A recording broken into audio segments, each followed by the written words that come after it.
제가 세종시 우리 여러 번 알고 계시겠습니다만 이 재정과 관련해서 더 이상 외면해서는 안 될 구조적이고 본질적인 문제를 우리 시민들께 또 언론 여러분들께 말씀드려야 되겠다라고 생각해서 작심하고 나왔습니다. 우선 아시다시피 세종시는 중앙행정기관에 직접된 행정중심 복합도시이고 광역과 기초기능을 동시에 수행하는 단층제 지방자치단체입니다. 그런데 국가행정도시 기능을 수행하고 또 단층제로 인해서 그 가중되고 있는 행정 수요에 비해서 재정 권한과 지원이 턱없이 부족한 실정이라는 것은 여러 번 말씀을 드렸습니다. 이런 문제 때문에 제가 취임한 이후에 서울대학교를 비롯해서 여러 연구기관에 용역도 했고요.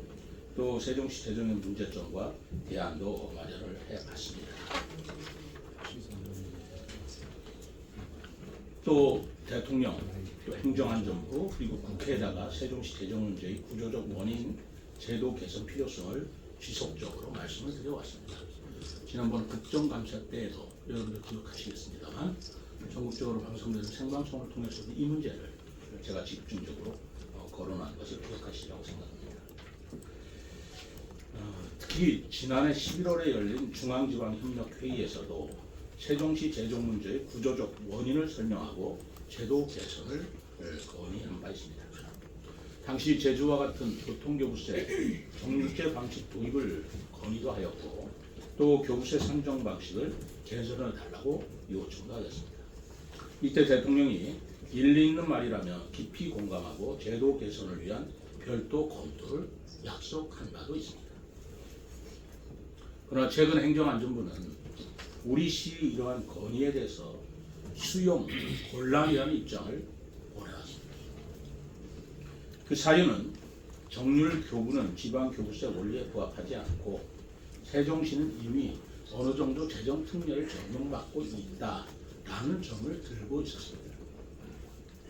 저는 이런 행정안전부의 입장을 다시 재차 확인을 해봤습니다. 그렇지만 교부세 제도의 원칙을 흔드는 내용으로는 수용할 수 없다는 입장이 계속 표명이 됐습니다. 정부가 행정수도 완성을 국정과제로 내세우면서도 이를 실현할 재정 지원은 보혜사관 행정부의 입장이 저는 매우 유감스럽습니다. 이러한 부분은 우리 시 공무원뿐만 아니라 이미 시민들께서도 이런 부분에 대해서 계속 거부하고 있는 그런 행안부의 태도에 불만을 표출하고 있는 것이 사실입니다. 우리 시민들께서 22년도 11월 달에는 감사원에 국민감사를 청구한 바도 있고 23년에는 권익위 보충 신청을 했고 25년에는 헌법 소원까지 제기한 바가 있습니다. 그러나 다 거부당한 것이 사실입니다. 저는 오늘 이 자리에서 국가계획도시인 세종시 재정의 구조적 한계를 극복할 수 있는 정부의 제도 개선을 재차 요구합니다.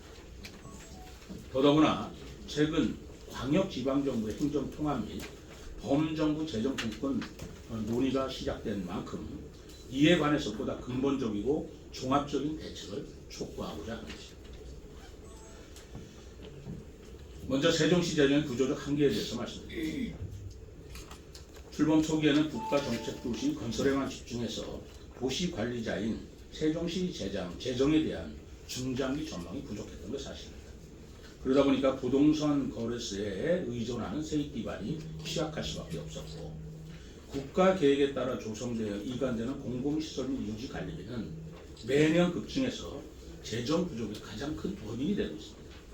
예를 들어 15년에는 유지관리비가 486억 원이었던 것이 20년에는 778억 원, 25년에는 1285억 원, 아마 30년에는 1828억이 될 거라고 추계되고 있습니다만 물가 상승이 되면 더 올라갈지라고 생각을 합니다.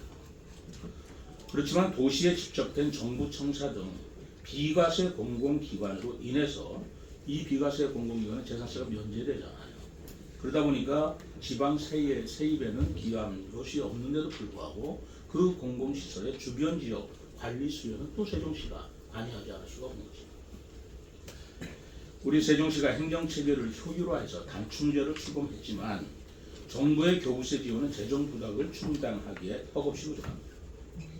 현행 교부세 제도는 세종시 단층제 특성을 제대로 반영하고 못하고 있다는 것입니다.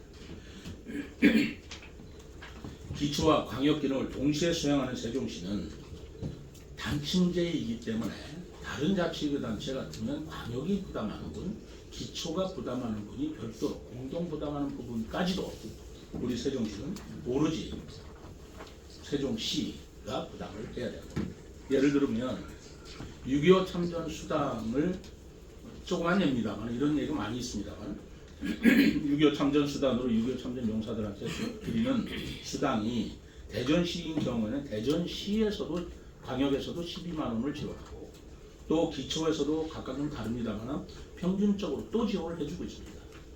근데 우리는 기초가 없기 때문에 오로지 우리가 다 부담해야 됩니다.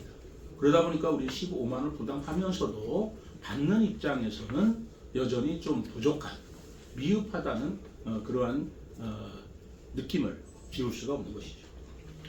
이번에 민생회복 소비 쿠폰의 지방비 부담도 마찬가지입니다. 10%를 했습니다만 다른 자치단체는 광역과 기초가 5%씩 분담을 했어요.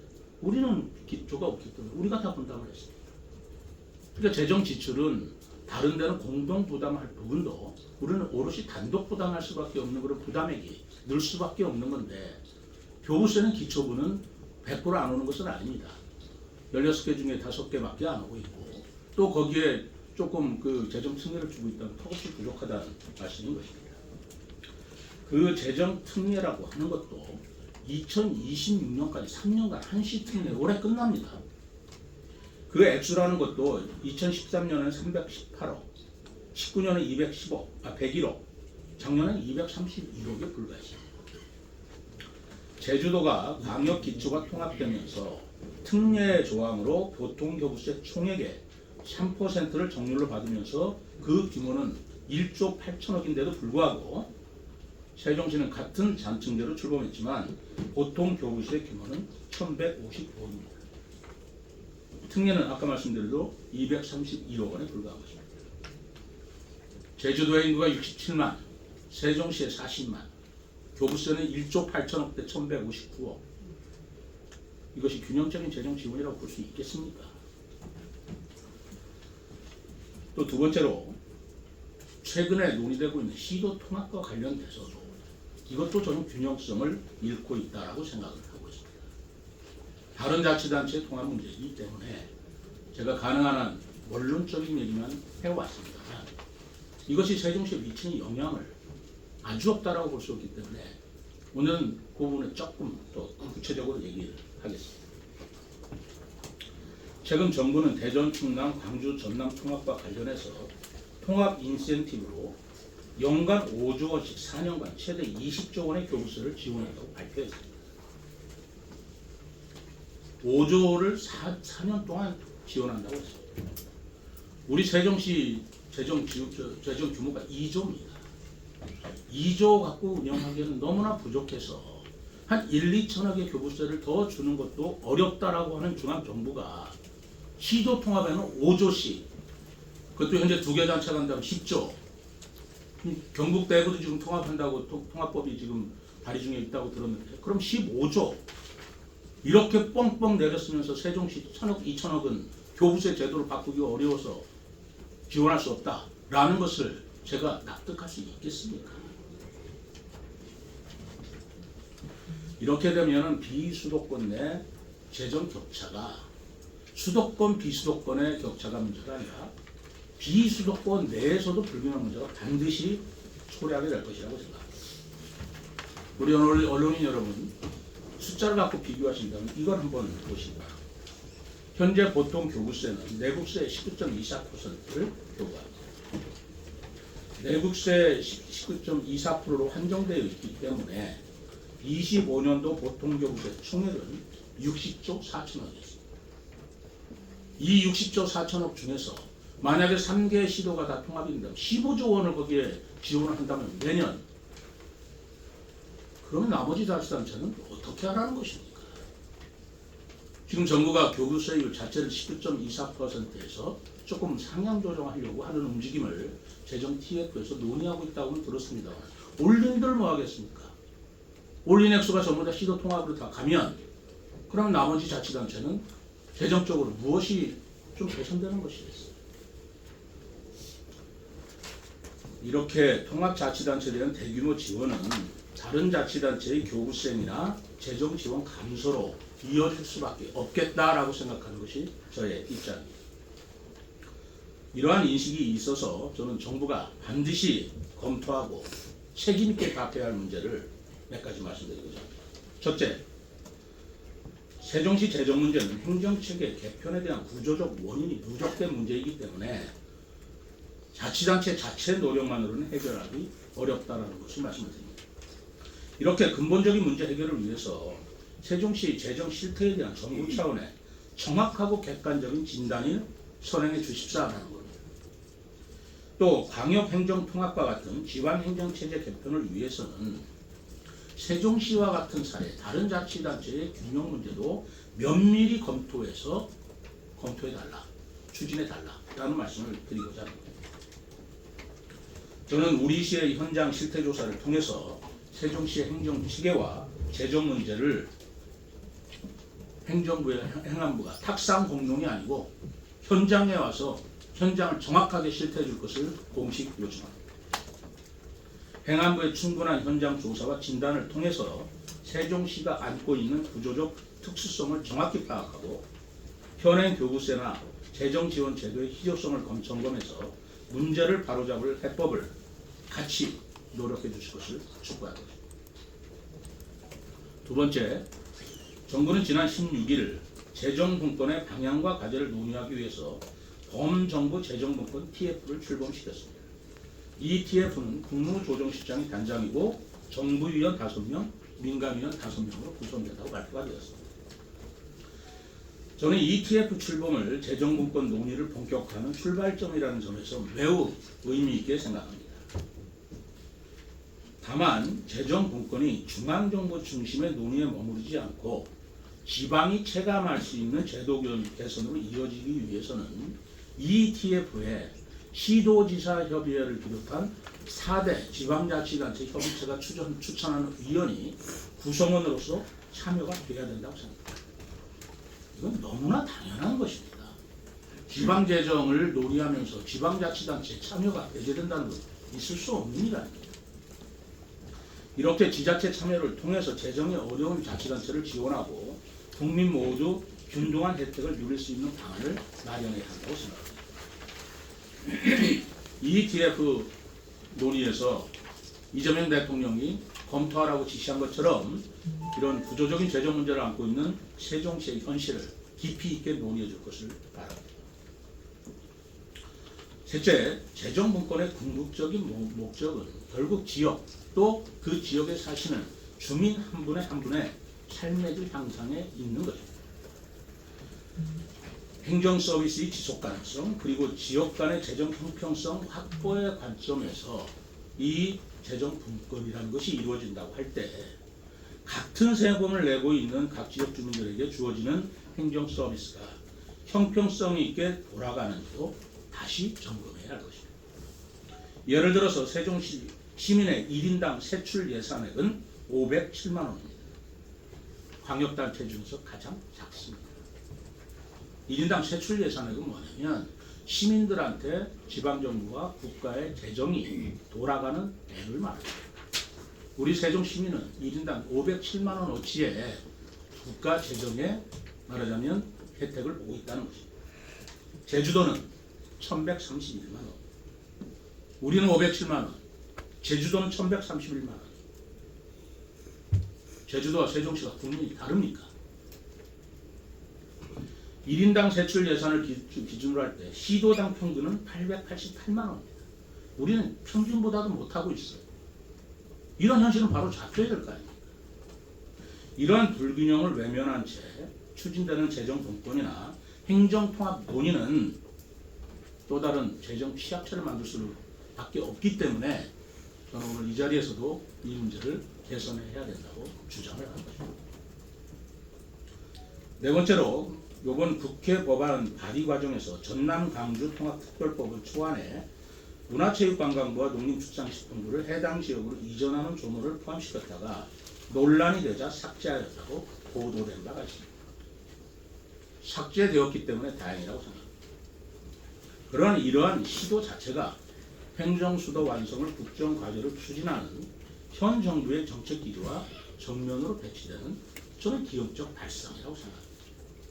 삭제되어서 다행이라는 말씀을 다시 한번 강조는 드립니다만 이미 해양수산부 이전이라는 국가정책을 인구 유치라는 부담을 감내하면서 수행해온 세종시로는 이러한 상황에서 또다시 세종시에 있는 중앙부처가 다른 지역으로 이전하는 것은 행정수도 세종시의 원래 목적과 이상과 기능도 훼손할 뿐 아니라 정부 정책의 일관성과 효율성도 약화시키는 결과라고 생각합니다. 저 외치고 싶습니다. 우리 세종시에 근무하는 중앙부처 공무원들 대부분 우리 세종 시민입니다. 우리 중앙부처 공무원들 일 좀 하게 해주십시오. 우리 다른 자치단체 우리 지자체장 시도지사님께 또는 대통령께 또는 우리 정당 지도자들께 얘기합니다. 이제 중앙부처 그만 흔드시고 중앙부처 공무원들의 사기 그리고 근무 여건 좀 열심히 일 좀 할 수 있게 이제 그만 흔들어 대주시기를 부탁드립니다. 그들이 세종 시민인 이상 그 시민의 시장으로서 간곡히 말씀드립니다. 아울러 통합자치단체에 차관급 부단체장을 4명이나 둔다는 방안 이거 역시 기존 자치단체 형평성 측면에서 굉장한 차별을 또 나올 것이라고 생각합니다.